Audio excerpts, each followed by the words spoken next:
Welcome to yet another edition of Red Carpets to Trailer Trash. Oh, you fucked it up already. Yeah, I know. As always, I'm your host, Ian Collins, and I was bound to fuck it up at some point. Might as well get it out of the way early. Joining me as always, and chastising me as well he should, is Mr. Connor Rock. Connor, how are you this week? I'm doing good, and I should point out that last week I tried the outro 3 times, all of which made it into the final product, so I can't talk that much shit about messing up things you say every time. I mean, you can. It just makes you look like an ass. And that's what we're going for, so... I mean, mission accomplished on a weekly basis, if I do say so myself. Ian, I actually have a surprise for you. Oh, really? Yeah. So, last week we talked about there we go, see, I talk shit, I got hit. Last week we talked about Maleficent, we talked about Zombieland 2, and we talked about Jojo Rabbit. Yes. I actually saw 2 of those movies. What? Yeah, you can't guess which 2, I bet. Was it... Zombieland was definitely one of them. Okay. Was the other one Jojo Rabbit? Nope, you're wrong. It was Maleficent twice. What? I'm just fucking with you. I didn't see the movies. You know who I am? I've been got. I just thought that would be a fun little bit to do. Yeah, no, that wouldn't... Honestly, I would have been shocked because, well, of all the... I wouldn't have been that surprised if you went to see Zombieland 2, but the idea that you would spend actual money to go see either of the other 2 would have surprised me when you didn't go to see Joker or It Chapter 2. Yeah, I don't know. Jojo Rabbit, maybe. Yeah, no, I didn't make it to the movies. This week we'll be, as you just said, we'll be discussing a couple of the movies from last week. Spend a little bit of time on Maleficent 2, The Mistress of Evil, and spend a little bit more time discussing Zombieland Double Tap. And then we'll be previewing The Current War, Black and Blue, and Countdown. Sounds like a plan. With a potential return to Connor's Spooky Corner. Get ready to get spooked. That's the official catchphrase of it now. It's been done. It's on record, so there we are. So first, I'll give a few minutes about Maleficent, which I assume you don't really care about, and so I'll just be quick. The first act was actually surprisingly very good, but then once the first act ended, the entire rest of the movie was underwhelming, and I just found it very difficult to care about anything going on. Like Where does the first act end? The first act ends right as anyone had seen the preview. It's where the Maleficent sort of leaves after a hostile encounter with the royal family at dinner. Okay. And yeah, that's where the first act ended. Up to that point, it was actually rather charming, engaging. It was interesting to see where it went, and then it really disappointed me, and so that made me sad because that was only about 30 minutes into the 2-hour movie. Oh no. It did make me more interested to go see the original Maleficent, though, but that would require me to either rent it on Amazon for like $8 or to pay for Disney Plus. Yeah, I don't want to do that. That's fair. I don't really want to do it either, but probably will eventually. I don't know. Is your better half going to make you? Yeah, probably. She'll probably want to get Disney Plus. Yeah, she's grinning at me from the kitchen right now, where we can hear everything you're doing. Yes, we can. But yeah, I don't know. This like the diversity of streaming services, I think, is going to be a really interesting problem coming up because there's going to be 15 of them. Well, we've basically just invented cable packages, right? That's it just circled back to cable packaging, and it sucks. I will say that while that sucks, the fact that you can stream it whenever you want is an improvement over cable. That's true. Yeah. Yeah. So even if it's a lateral move in the sense that you still have to pay for the different packages, it's still nice to be able to just watch it whenever you want.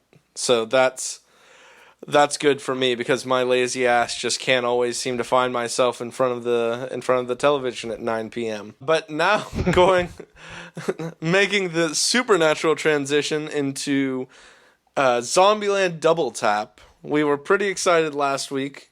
Oh wait, is that it for Maleficent? Hold on, I do have a question about Maleficent. Is Okay. the plot line about there being like other horned, winged, whatever the hell she is that like a throwaway plot like we No, predicted, or that's a major plot line in the sense that like is it any good? as you no.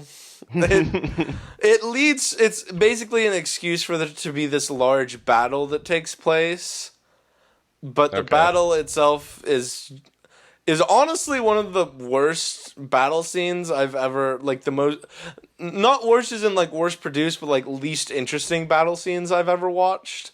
It's like underwhelming. Yeah, I just like I said after that first act ended, I just couldn't. I found it hard to care. That's fair. I would have found it hard to care about the whole movie, I think. So Yeah, well, I will say that like they provided sort of a backstory of where Maleficent came from. They're called the Dark Fae, by the way. okay. And I mean, I guess it was okay, but it just wasn't anything worth keeping my attention. And like I said, that's why it's a short time spent on Maleficent, so we can spend some more time on Zombieland. I am definitely okay with that. Okay. So let's hear about Zombieland. So Zombieland is a lot more like how you predicted it would go than it was how I predicted it would go. Oh, really? Yes, it's the major sort of plot event that moves things forward is the fact that Wichita, which is Abigail Breslin's character, Yeah. Okay, I couldn't remember her name last time. basically runs away because she wants to find a boyfriend or wants to find people her own age because the only people she's around are her sister's boyfriend, and then Tallahassee, which is who has become like a father figure to her. And she's not on screen very much throughout the movie. Like they cut to her every now and again, but she basically shows up at the commune area fairly early, and then like it'll show her for like 2 minutes, and then it cuts back to the more interesting part with Jesse Eisenberg and Woody Like Harrelson. the original squad, yeah. Yeah. And I will say I was far happier with how they utilized the character, the annoying blonde character. She was actually utilized very effectively for comedic purposes, and was fairly entertaining. She wasn't just like a jealousy probe to get some kind of love triangle storyline. She was that, but her character was used very effectively for laughs throughout her screen time. Okay. So that was nice. It was very much like the way that the first movie went. They came across additional people more so. So that was unique in the sense that there was the realization that it wasn't just the four of them essentially. And none of the other people really spent a lot of time on screen. So it was definitely more of a focus on the original squad, which was nice because they still had a good chemistry. Woody Harrelson was still probably one of my favorite characters in any comedy for the last decade. Yeah, his Tallahassee is just a good. He plays him really well. It's an interesting character and like kind of a unique character that he does really well. Then there are throwbacks to the first movie, which are fun. The scenes with Luke Wilson and that dude from Silicon Valley are very entertaining. We still don't know his name, but didn't bother to look it up because he's not important enough to me, which is a shame because he's actually a very funny actor. But until he gets a starring role in a movie, I'm not going to know what his name is. He's got to earn it if he wants recognition on this podcast. Which is what everyone seeks, is validation from us. Yeah. So, did you have any questions about it going in, or? So I mean, you said it's a little bit more like what I said it was gonna be. So that means we just get like the Zombieland family taking on the whatever like minor tasks they have to do, just surviving in Zombieland. I mean, there's like they spent some time discussing the fact that there are different classifications of zombies that have happened. Oh, so that's interesting. Yeah, so there's different tweaks that they made to the story, just to keep it interesting and somewhat fresh. Yeah. The narration I still found fairly entertaining. The cutaway gags for zombie kill of the week and stuff. Oh yeah, yeah. They still do that kind of stuff. Yeah. So that's good. It's still maintained because like the first one was like just kind of up in the air and whimsical and fun like that. So I'm glad that they kept all that. I mean, they had a rock solid formula, so I don't know why they would have changed it that much. Yeah, the first one I definitely thought was better still, but I enjoyed this one, and it wasn't as good, but it was definitely still on pace. Yeah, I mean, sequels are hard to live up, Yeah. but it's good to hear that and you worried last week that the actors were gonna maybe like cash it in or like phone it in for this Yeah. one. Yeah, Not I so much. no, I think they all did a really good job. Well, maybe I don't know about Abigail Breslin because she didn't spend much time on screen. Yeah. So I guess she could have, but I didn't really notice it. The others played their characters fairly effectively. Okay. I mean, no, I mean, I don't think I have any other questions. I'm still excited to go see it. By the way, did you know that AMC has started allowing you to watch on demand from their apps? What, really? Not live movies, but movies that have come out like within like 2 months earlier. Like Oh shit.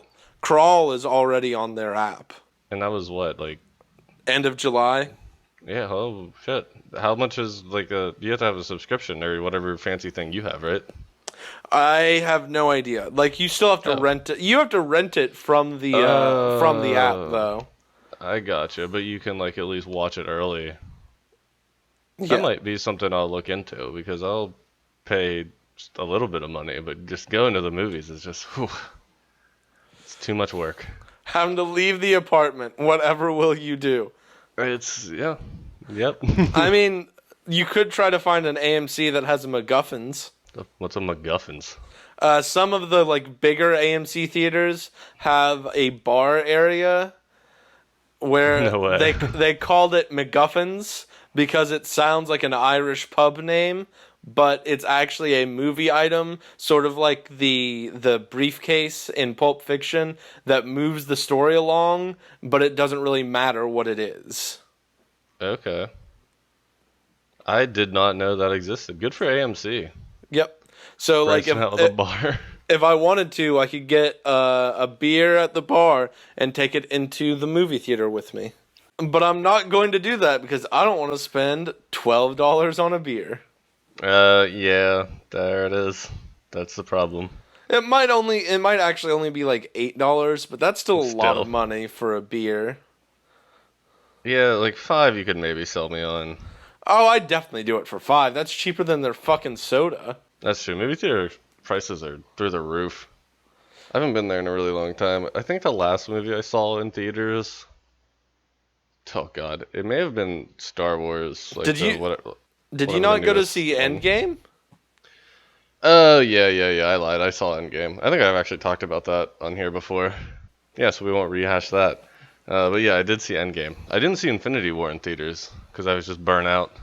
For basically my entire time in college, the only movies that I would consistently see in theaters were the Marvel movies. Just like keep up with all the shenanigans. Well, yeah, but also because like my friends were all big Marvel Cinematic Universe fans, and so because we were all into it and all like interested in going to see those movies, we would do it like as a group. Whereas if I wanted to go see like the newest Benedict Cumberbatch movie that that like 3 people had even heard of, the odds that anyone else is going to want to go with me is Are you doing a segue right now, you motherfucker? I mean, it wasn't meant to be, but now that you mention it, on the note of Benedict Cumberbatch, Yeah. his upcoming movie is The Current War and will be coming out this weekend, where he'll be playing Thomas Edison opposite of Nikola Tesla in the current war, as in electrical current, to try and determine what sort of methodology would start supplying electricity to the world. So, Yeah, Connor, that sounds like a good synopsis of it. Yeah, what were you gonna say? what did you think of the trailer? I got 4 words for you for this trailer. Yes. Tom Holland's sideburns. That might be 3 words. I don't know how many words That's sideburns is. 3 words, but yes, that is a noteworthy thing that happens. That might be my only takeaway, honest to God. I don't. It's at the end of the trailer, but I saw that and I was just like, what the fuck? What am I looking at? Did you just enter a fever dream once once you saw it? You're like, Something like that. what is life? Where are we? I was like, this kid, he's still like, I get he's like what, like 20 something now, maybe early, like He very early is 20s. he is 22, I believe. Yeah, okay, so he's 22. And like he could realistically have sideburns, but he still looks so young, and those sideburns were just so weird looking. I I couldn't get mean, over it. it's designed to be in the 1890s. Yeah, I'm not saying that. I think okay, yes, all sideburns are weird looking. I will what they're like mutton chops though. Yes, So they like are. all like mutton chops are fucking weird looking. But I don't know, just something about that. Just that image is. I think it's gonna haunt me. I see it when I blink. Oh, that's a bit Um, harsh. so Tom Holland, if you're listening, don't grow sideburns like that. Other than that, I had I don't think that they did.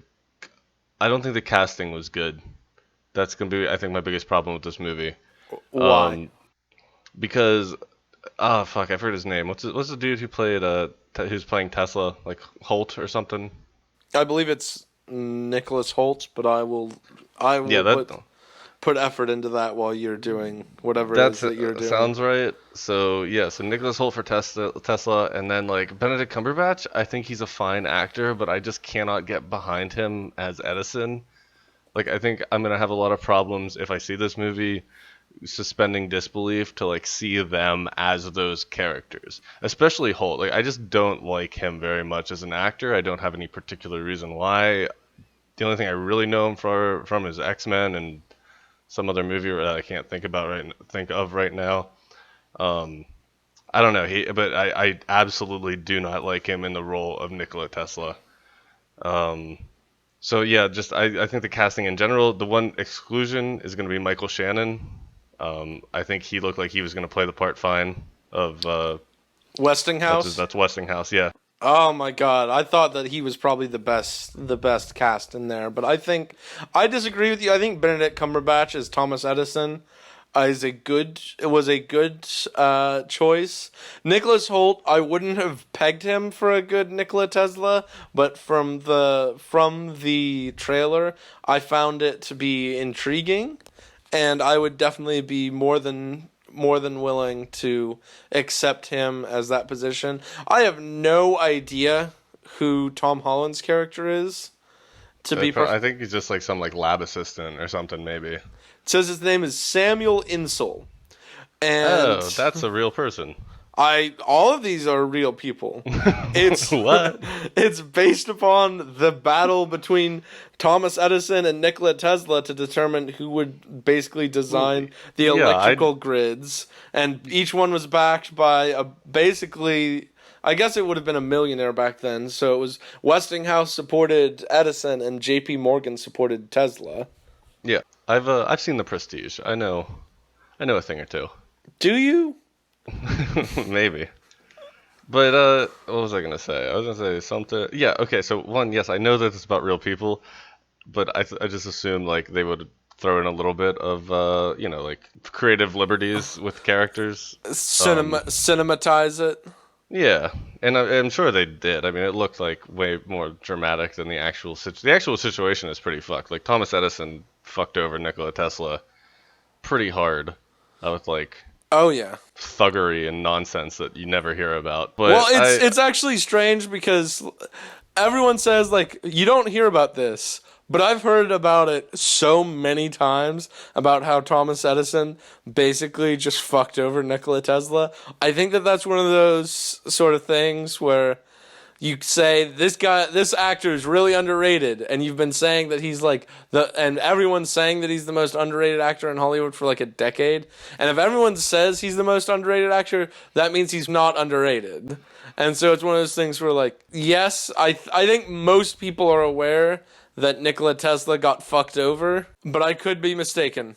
I guess it's one of those things like you hear about, but you don't like learn about. And the difference there being like no one really knows exactly what happened. They just know like the general, like that one sentence, like Yes. Thomas Edison fucked over Nikola Tesla. And we're like, sure. Yes, because I believe J.P. Morgan sort of lost interest in the electricity and let Westinghouse sort of take over. Yeah, and I think Edison stole some stuff too, and I mean, I don't want to spoil the movie with real history here, or more accurately, history that I think might be accurate. So I'm not going to dive too much into that. I think it's probably going to be a good movie. Like I said, the only real issue I think I have with it is the casting. Also, 101 Studios, who is that? I don't know. This was literally the only video on their YouTube channel was the trailer for this and like the director's cut, or like the advertisement for the director's cut. Yeah. So I have no idea. There were a few things I saw coming into like seeing this. It seems like it's Oscar bait movie because it is sort of like a historical retelling of something that happened in the 1890s. Like well-known people that are being played by high level actors. It sounds exactly like what you'd look for in an Oscar bait movie, but I get the feeling that it'll be fine. It'll be a decent movie, but I think it'll disappoint in terms of qualifying for an actual Academy Award. It might get 1 or 2 nominations, but I feel like it's gonna fall short just because. I disagree with. I don't think it's gonna. Like I'd be surprised if it gets nominated. Then again, like the King's Speech it fucking blew everybody away, and I thought that movie was like okay, but rather boring. Yeah, it's really hard to tell on many occasions.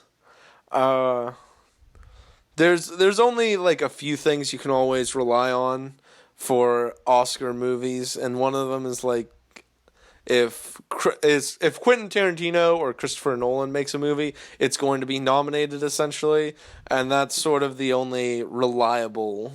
Yeah, that sounds right. Del Toro, I'd say. Guillermo del Toro. Yeah, did you know he did Mama, like that awful horror movie from like a few years ago? I think he was the producer, but he wasn't the director. He wasn't the director. He was just okay. That would make more sense because yes. In my like horror movie October quest, I came across that, and I thought it said it was an article online though. It wasn't like me actually looking at the movie, and I thought maybe it was producer. That would make a lot more sense. I'll look it up now since I'm already on IMDb. But what else?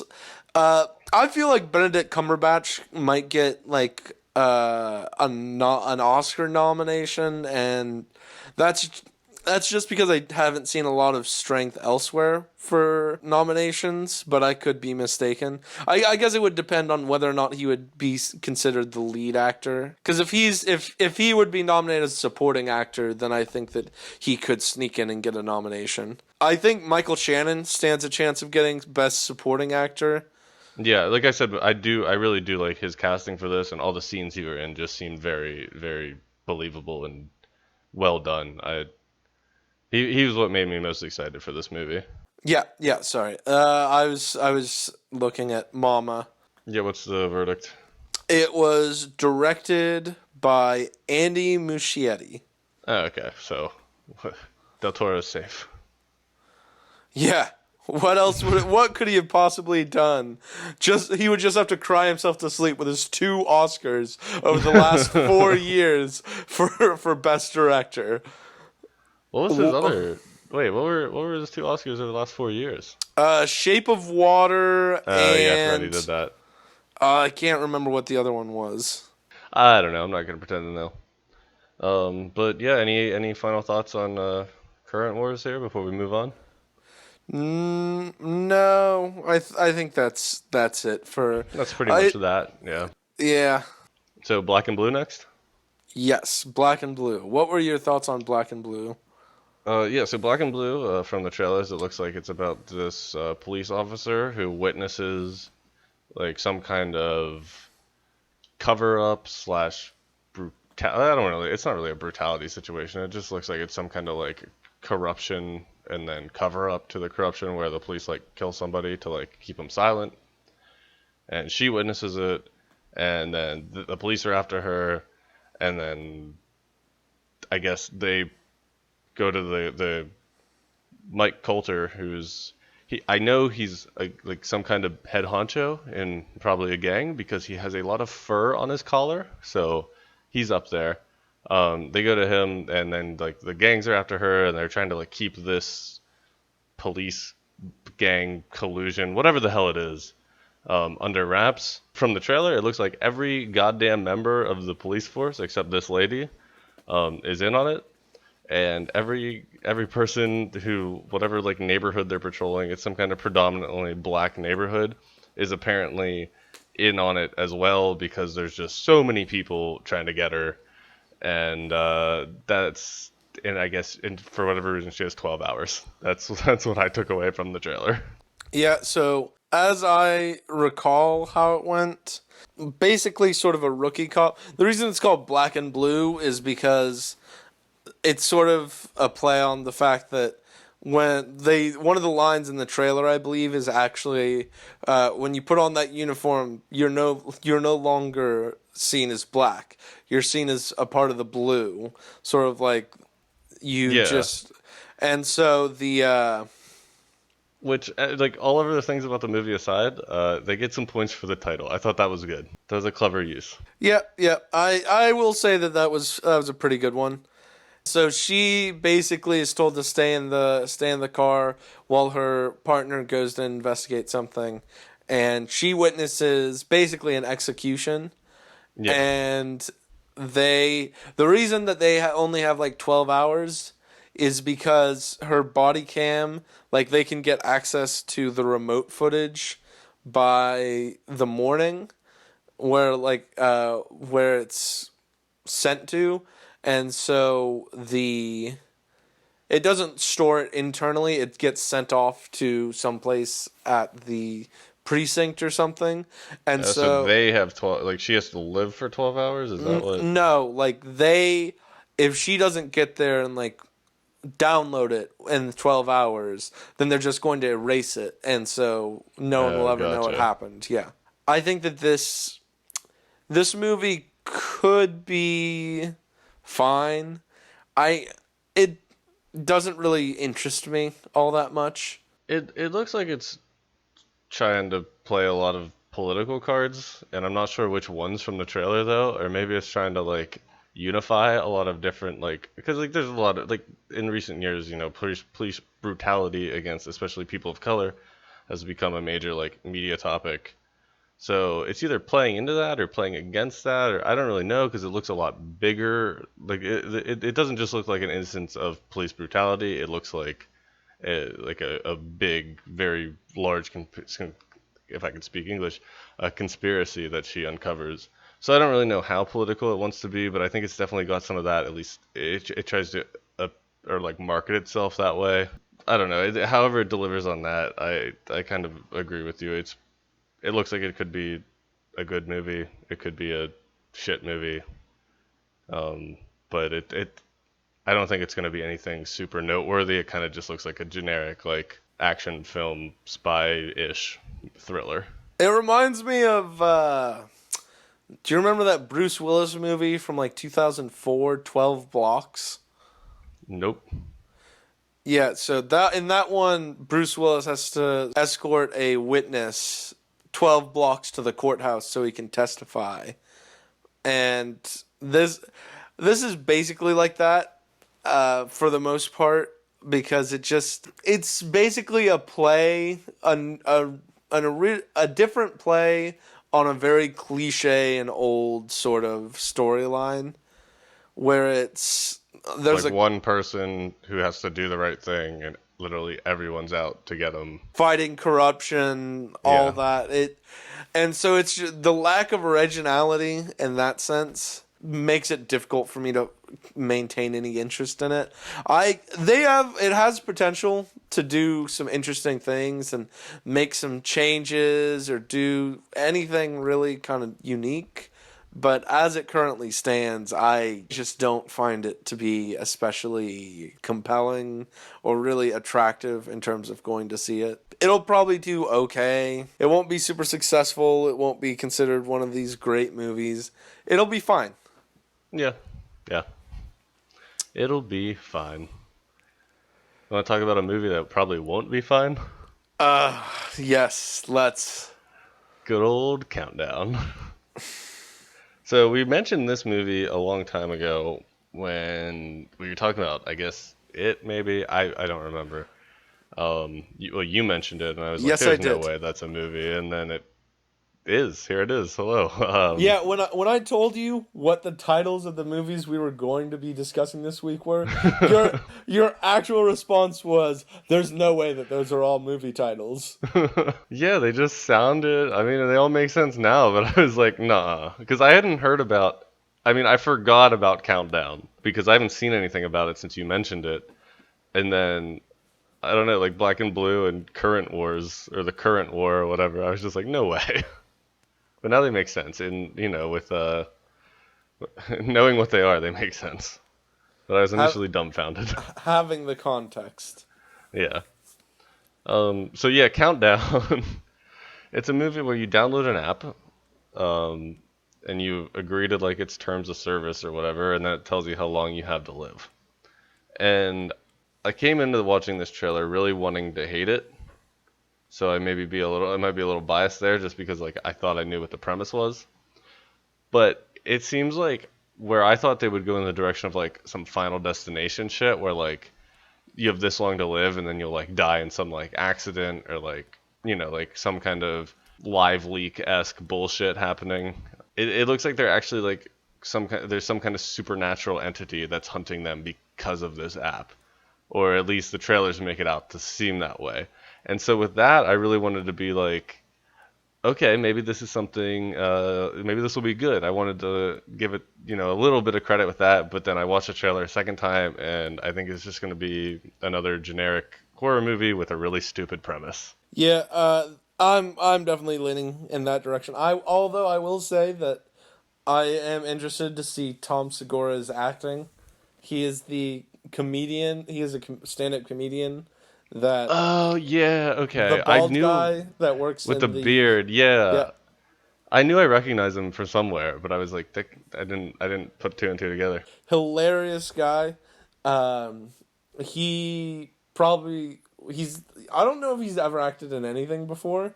That's something I can check while I'm still on IMDb. But even if he is basically just doing his stand up, I'm not sure that he can really salvage what looks like just another one of these horror movies trying to cash in.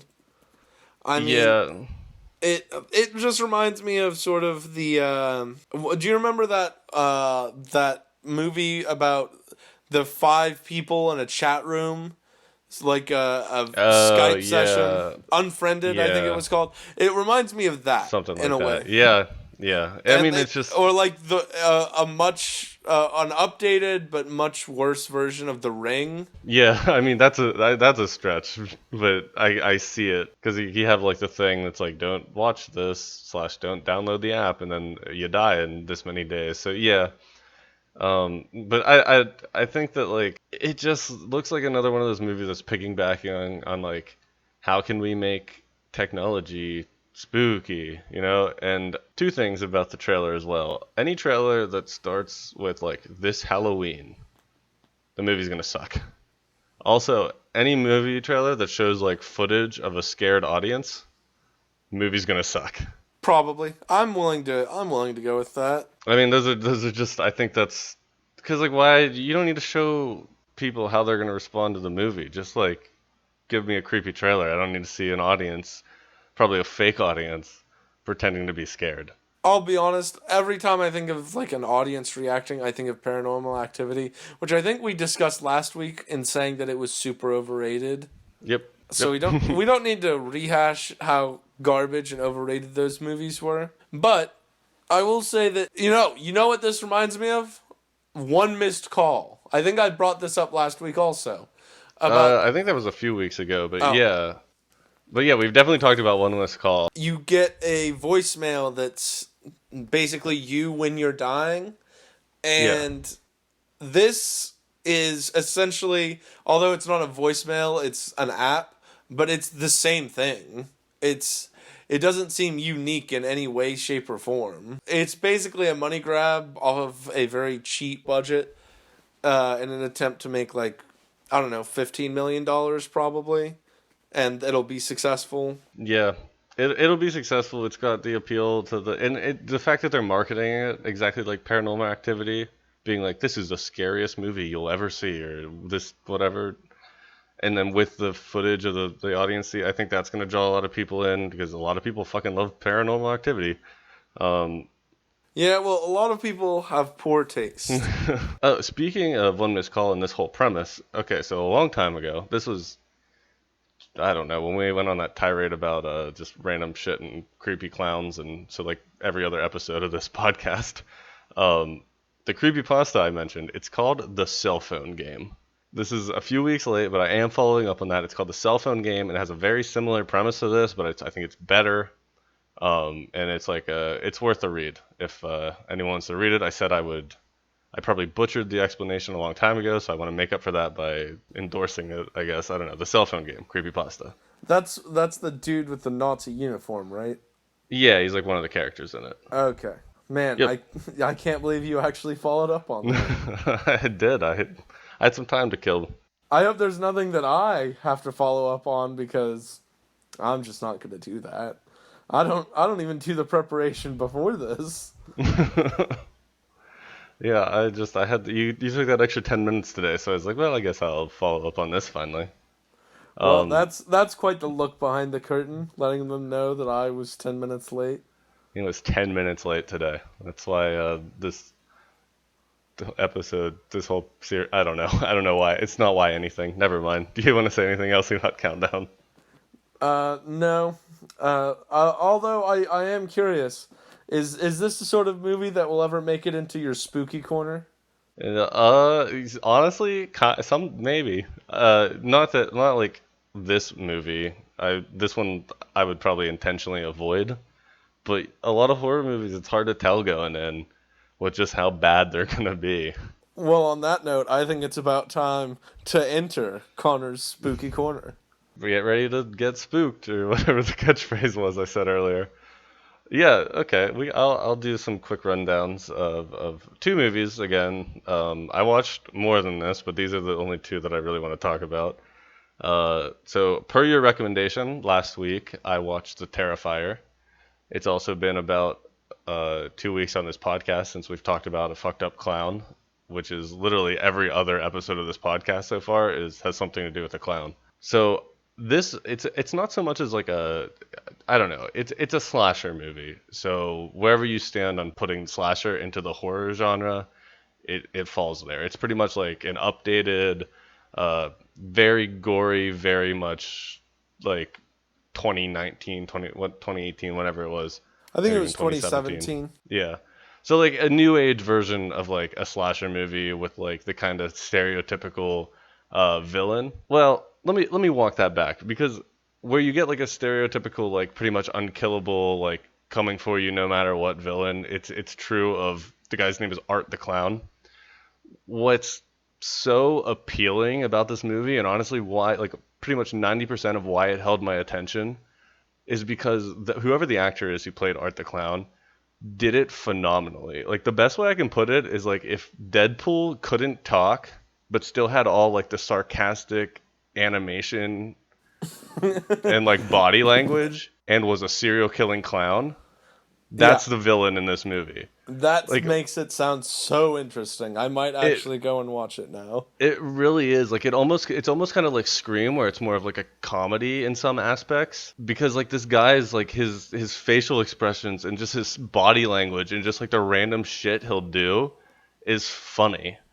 Um, I mean, other than that, it's definitely like if you're into gory movies, it's definitely going to be up your alley. It Going back to the women in movies class I watched that one time, it still falls on the trope of like final girl and like very sexualizing women deaths versus like quick man deaths. That's a trend in like slasher films. This one does it a bit more because he literally saws a woman in half, like vagina wise, like Oh. hangs her upside down, and yeah, it's and like her, it's a pretty intense scene. It's done as tastefully I think as you could do a scene like that, but it's still like I was still like that one made me a little hesitant, but it was all part of the movie. The last thing I want to say is, so like I said, it's kind of funny. There's one scene where like one of the characters is literally like beating the shit out of him, Art the clown, with a board, and he's Yeah. like down on the floor, like kind of like I don't know, like he's like been beaten down, and instead of like finishing him like any character should do in a horror movie like this, the girl's like, get up, come on, get up, as if it's like some kind of weird alley fight, and she's not Yeah. a serial killing clown, and he As just as if that's one of those things I've never understood is the mocking motion of, yeah, get up. I want to beat you while you're standing up. Dude just killed two of your friends, I think. I don't yeah. know. Yeah, dude just maimed and just massacred two of your friends, and you want to give him a fighting chance. What the fuck is wrong with you? And I think this movie does a good job because it plays into that where like as he's getting up, he literally just pulls a gun out of his ankle holster and shoots her. And like I laughed out loud when that happened because it's just so unexpected, and just because like he's been using knives and like really grotesque slow killing weapons, Yeah. and he just fucking shoots her. Um, and then finally, I've talked about this a little bit too much, I think, but finally, so like so he's got like a gun now, like it's in his arsenal, and one of the characters he kills by like shooting them like I don't know 6 times in the face, right? As one So is wont to do, yeah. yeah, we don't see that character for a while. And the next time we encounter her, is she's like strapped to a chair, like kind of put on display. It says like carnival or like fun house or something on her. And another character finds her, runs up to her, this girl that's been shot 6 times in the face, and is like, "Please wake up." I was like, you can see the bullet holes. But aside from that, it's a good movie, and honestly, like just like I said, it's very like Deadpool-esque in his like facial expressions and sarcastic body language and just random shit. Like it's a fun time, if a little gory, which could make it an even more fun time if that's the kind of thing you're into. So basically, it's a combination between Scream and Saw. Yeah, yeah, a little less like depressing torture than Saw, but yeah, pretty much the same thing. Like, Oh, I'm sorry. It's much more cheerful torture. yeah, because you got this like weird clown like making all these faces because he doesn't talk, he doesn't make a noise the whole time, but he just conveys so much. It's like Tom Hardy's Bane. Or Tom Hardy in Dunkirk. I didn't see Dunkirk. How dare you? Yeah, so we'll just move on. So the next movie, and Can this one we? I Can we don't, move on? I don't know about enough about Dunkirk to say what it is. That's a place in like England, right? That is a place in France Well, one Europe is the same as all the other Europes. that I have no idea how to even approach how incredibly stupid that statement was. One Europe's the same as all the other. I'm gonna stand by it. There you go. Our first shirt is gonna be that. One Europe is the same as all the other Europes. Okay. Yep. Yeah. So second in my spooky corner, it's actually it is a new movie, but it's like a Netflix produced one. It's called Eli, and it's about like this kid he's like a bubble boy. He's like allergic to literally like dust, grass, sunlight. Maybe not sunlight, but you know. Yeah. So his parents take him to like this remote medical facility that's like kind of this old retrofitted mansion that this doctor owns. Yeah. That she has like a private facility there, to get him like this new, I guess like cutting edge treatment. and Yep. Does it the turn him house into a is zombie? no, Oh. but the house is like haunted, and he's trying to figure out like he thinks it's haunted by like the kids of like her previous patients, and then like so he starts to doubt her credibility, and it just kind of it unfolds in a way that really you aren't expecting. Like the last 15 minutes, the first 5 of those 15 minutes, like they introduce this kind of weird twist where you're like, what the fuck, none of this makes any sense, and then in the last 10 they bring it all together in just a totally sideways way that I wasn't expecting. I thought it wasn't super scary. There's a few good like scares in it, but it was honestly a pretty good horror movie with like a very good and original premise, which is rare in these days, in this day and age, in these times. I don't I don't know. Nowadays. Yeah. Did you ever see the movie Bubble Boy? Wasn't it like a weird comedy? Yeah, it was one of those crappy comedies that Comedy Central would have on like a Saturday afternoon. Yeah, I don't think I actually saw it. I remember like seeing previews or like commercials for it. Well, I watched it, and it was not good. It was, it was, Surprise. it was very much not good, and I'm happy to hear that this might be a better. That's all I have to say about the movie Bubble Boy, in case you were wondering, because it's all that it really deserves, considering it was made like 20 years ago, and wasn't good back then. Yeah. But yeah, that's it for the spooky corner. So if you honestly, they're both pretty good. If I'd recommend them both. Hesitantly, but they're good for horror movies. As we've said before, they're a different kind of variety. We're grading them on a curve. Yeah. Well, I'm glad that my recommendation of Terrifier worked out, in spite of me having never seen the movie.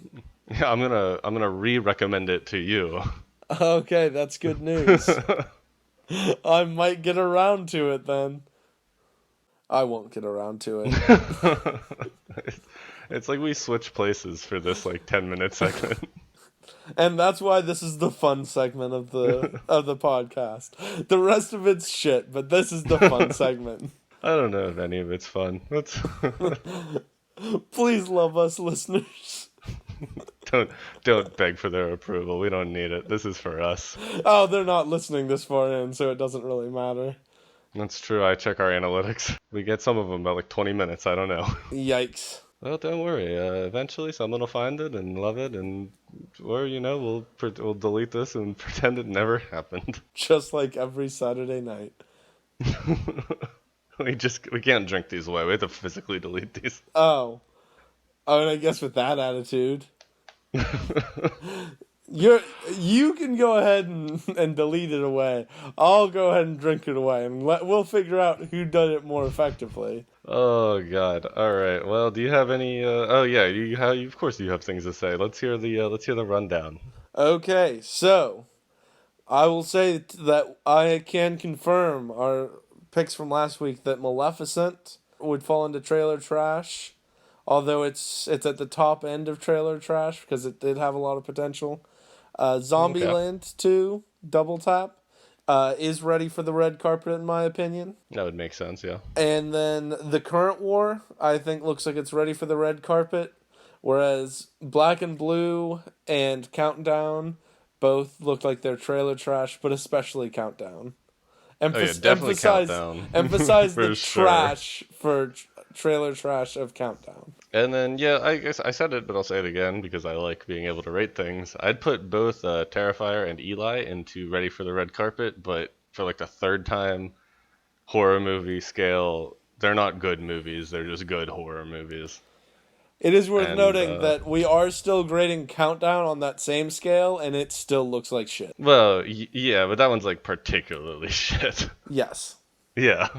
I just that's what you said. wanted that to be thrown in, considering the fact that we are pointing out the different scale for horror movies. Except it got to normal scale because it was just a good movie. It changes all the time. There's no fixed scale here. Anyway, yep. So this has been Red Carpet to Trailer Trash. Thanks for listening. Ian Collins, he's the guy that sees the movies and does other stuff, and I'm the guy who watches trailers. My name's Connor Rock. We will see you next time. Shit. That's not it. Until next time. Until next time. Yep, that was it. I fucked it. I fucked it all up.